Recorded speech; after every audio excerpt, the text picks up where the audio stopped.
In this lecture, we are going to talk about data types. And I know that probably sounds scary. Do not be scared. Just like variables, it will make a ton of sense really quick. Okay? Python, along with pretty much every programming language, classifies variables into different ways. Like what type of variable is what we mean by data type. The first one that we have already worked with extensively is called a string.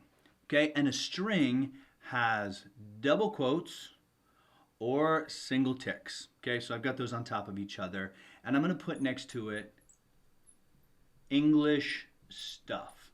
A string is meant for the human being. Okay, it's not meant for the computer. It will usually be in orange whenever you see it in your code editor, at least in Visual Studio Code. So there are strings. Another option that we have already seen is a number, right? Our number of cookies, except they're not called numbers in Python. They're actually called integers. And if you remember back to your math days, or depending on how old you are, an integer is going to be I'll put no decimal place. Okay? The alternative to that would be a float, and that does have a decimal place, right? So an integer is 2 minus 6, 1001. A float is 2.1, 3.14, etc. Right? You get the idea. So there are two different types of numbers. There's actually another type. We won't talk about it right now. There's also a Boolean data type. And a Boolean data type is either true or it is false. Okay? The way that computers work, we didn't get into this a ton, is a transistor looks like this. It's an upside down Y, or if you're into Back to the Future movies, it's an upside down flux capacitor. When current comes down like this, it either goes left, which is 0, or right, which is 1. Left, which is false, or right, which is true. Left, which is closed. Right, which is, I'll put open here because we've got an O over there already. This is the basics of how computers work. So Booleans are incredibly valuable because there'll be a lot of times where you just want to know, is this true or not, right? Is this thing yes or no? And this is the basics, again, of blocks of how computers work. We'll have lots of times where we want to know, is something true or false? And that's called a Boolean. Python has lists, and it'll be a little while before we get into these, but a list is exactly what it sounds like. It is a list of variables. These are one of the most when I was learning to program, one of the most mind-blowing things when I finally got my head around lists are called arrays in a lot of other languages. Okay, there are also dictionaries. And a dictionary, we'll talk again a little bit later, but I'm gonna say it this way. It is a variable of variables. Okay, so dictionaries are far more complicated, and that's something that we'll note here. This group here, these three strings, numbers, and booleans, these are these are known as primitive because they are very simple, right? A string, simply the word Rob. A number, the number 3. A boolean, true or false. That's pretty straightforward. A list, these are non-primitive because they're more complicated. It's a whole bunch of stuff, and it might be a bunch of these intermingled with each other. Don't worry, we'll talk about it later. Dictionaries are the same way. Okay, there's one more data type, and that is an object, and we will handle that definitely later on because that's one of the really key element in Python, and we are going to talk about it a lot, but that one's a little bit more complicated. I am back over in Visual Studio Code, and I want to reiterate just in Visual Studio Code what we've already talked about. I'm going to do a mass comment out, so I'm going to do Command A and then Command slash. It'll be Control if you're on a Windows machine, but that will comment everything out, which will clear up our console a little bit. Okay, we're going to put in here data types. And like I said, pretty soon you're not going to be able to remember not knowing what these are, but we have strings, we have numbers, and numbers are divided up into those two options. There's integers and there are floats, and then there are booleans. And we have those other, I guess those other three. I'll put them together. We're not going to talk about them right now, but dictionaries, lists, and objects.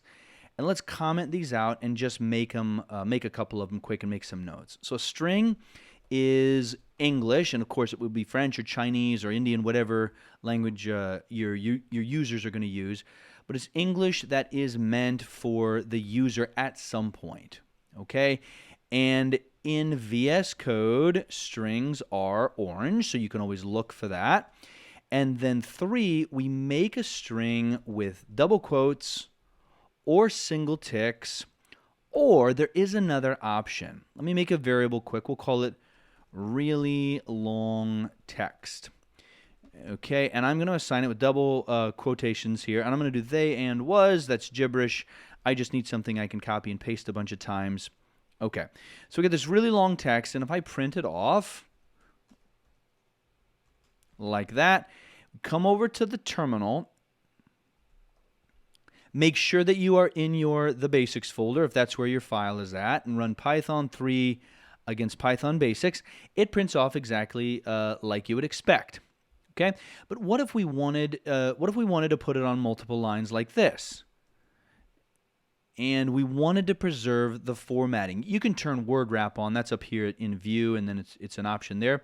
But what if we wanted to do something like that? If I save this, Python, you can already tell, Visual Studio Code's warning us. Hey, Python's going to get upset about this.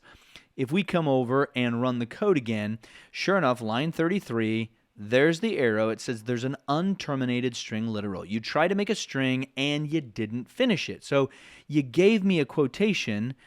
I need one right here when you get to the end of the line, okay? But we don't want to do that, right? We want it to be spaced out this way.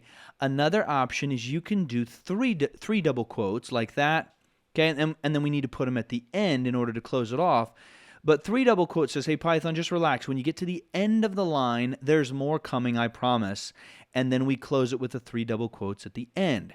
So if we come up and we run our code again, as you can see, it preserves the syntax or the formatting that we had over here. Okay? So that is the other way. Those are going to be the 3 ways: double, single, ticks, or 3 double quotes. The numbers we talked about, but for an integer, we can do a variable called an integer and set it equal to 1. For a float, we can make a variable called a float and set that equal to 3.14. I guess we should have called that pi. For booleans, let's do a variable called a boolean, and that can be set to either true or it can be set to false. And this is one to remember. This is capital T for true. If I make that a lowercase t, it is not a valid variable to a boolean. True is a keyword. This is something that Python has reserved, and I expect it to be a capital T in order for it to be a boolean. Okay? Now, in order to test these out to see what data types they really are, we have another cool function that's built into Python. So we've already used print. I am going to make, let's start with really long text here. Okay? We're going to make a variable called really long text data type. And we can set that equal to, there is a function, and we'll talk about functions later, but this is built into Python, the word type. You can see it turned green, so Visual Studio Code is telling us, hey, this is one of Python's. We have those parentheses just like with print, and then I'm going to paste the variable in. Okay? So what we are asking Python is please find out the data type of this variable and store whatever that is inside of this ridiculously long variable name. So I'm going to print that thing, okay? And we're going to do that. We're going to do the same thing for the rest of them here. So I'm going to comment that. Instead of really long text, we'll do an integer data type, and we're going to grab an integer and put that in here. We will print off that same thing. Going to grab a float and boolean and do those as well. And I just noticed I made sort of a goofy error. I have been programming in JavaScript a lot lately, so I made these camel case, and they should not be, okay? It does not matter. Python is just fine with the way that I had it, but it should look like this for what is normally considered modern Python, okay? So I needed to fix that. Let me get it fixed down here. There we go. So an integer data type, which is right on. Let's copy that there. And that one there. We'll do a float data type, and we'll do a boolean data type. and set those to the appropriate value. So go ahead and get this out. And then let's print them both. Okay, so what we're expecting here is to see the data types that we have defined, or that I've at least told you that's what these are. So we're going to expect here a string, we're going to expect here an integer, we're going to expect here a float, and we're going to expect here a boolean. So let's hop over, clear out the terminal, run our code, and there we go. This is still from before. We get this word class. Don't worry about classes yet. We will talk about those. It abbreviated them, but sure enough, we got str for string, int for integer, float, and then boolean. So sure enough, everything came through the way that we expected it to. Okay, so a good stopping point for data types. We're going to hop into gathering input. So we're going to be able to start typing some stuff in and then doing some things with it.